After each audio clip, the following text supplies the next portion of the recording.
Burke reporting from the sideline. The Pacer fans are making noise here in downtown Indianapolis, Indiana.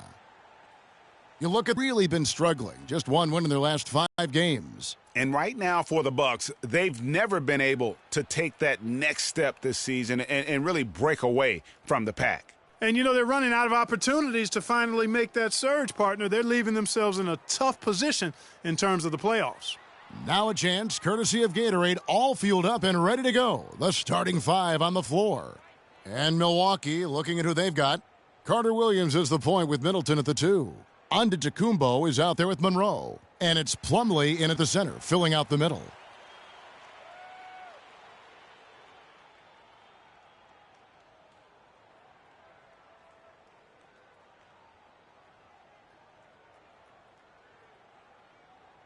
Here's Freak.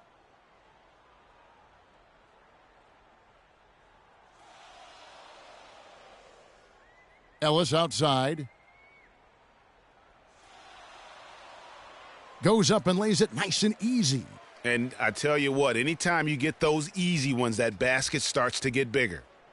Indiana on D, outplayed in the previous game on their schedule, losing to Sacramento. And in that game, guys, their three-point shooting really was their own worst enemy. Even when they got the open looks, they just had an inability to knock them down.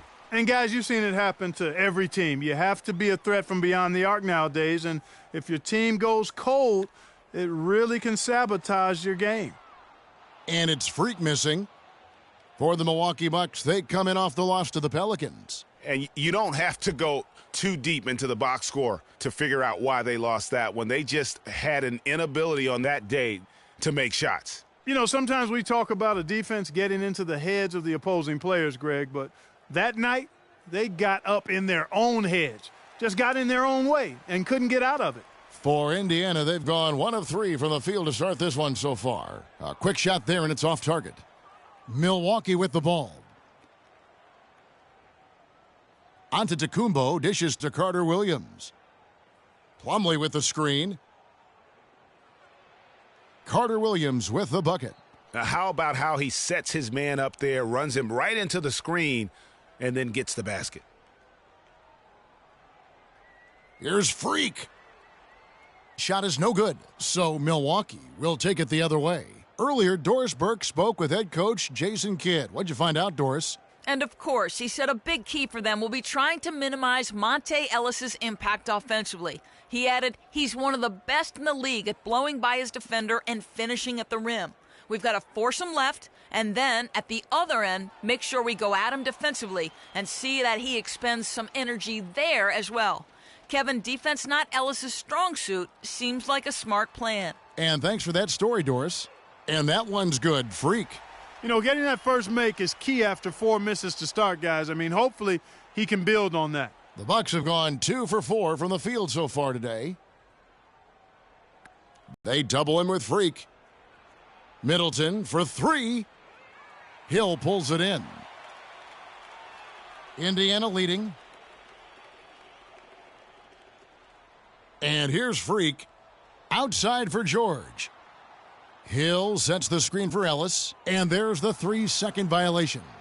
And now we have a chance to check out Freak here. His last 10 games, 16th in scoring, and he's among the top 20 players in three-point field goal percentage. He has been locked and loaded from beyond. And like you were saying, one of the stronger scorers in the league, a tireless worker at the offensive end of the floor. Puts it up from 12.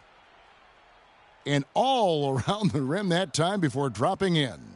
And it's 6 points for Michael Carter Williams. Indiana's gone 1 of 2 from long range in the first quarter. Freak kicks to George.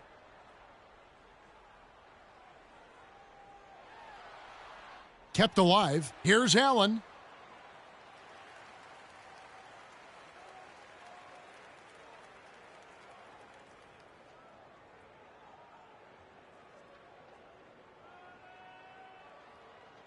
First trip to the free throw line for him in this one.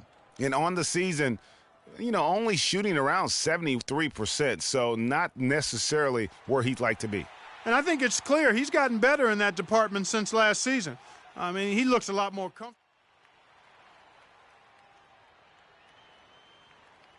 Indiana leading by 6. Freak in at point guard.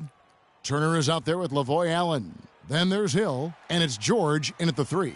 That's the 5 to begin the second quarter for the Pacers. So it's the Bucks now. Last time they met was in Milwaukee. And how about the game plan that was constructed for that one? I mean, it was apparent how powerless the D was to stop it. Yeah, that's a good way to put it. I mean, they just didn't have an answer for anything they threw at him. And he gets it to go. Very nice pickup of the offensive rebound. And once he gets his hands on it, you know it's going back up and back in. Here's Freak. Here's Turner. Makes it off the glass. Turner's got the lead up to 8 now for the Pacers. He was the first one to react to that miss. Excellent anticipation on his part. A hustle play on the putback by him. Mayo dishing to Monroe. From 11 feet away, the shot is off, so Indiana will take it the other way. Here's Freak, and the rejection by Antetokounmpo. Mayo into the lane, and that one goes in as he is fouled. It'll be 3 points if he converts at the line. You know, huge height advantage there, but because of the great body control, he's able to cancel it out. Agreed. The body control essential in that situation. I mean, if you're giving up a bunch of height, then you better be able to manufacture things in the air. And some changes here for the Pacers. Hill, he's checked in for Turner. And it's Ellison for Hill. And then for Milwaukee, Miles Plumlee comes in for Parker. And Middleton subbed in for Carter Williams. And a wide open look for Freak. No good from outside. It has not been an easy quarter for him, at least offensively speaking. Outside, Antetokounmpo. Screen by Monroe.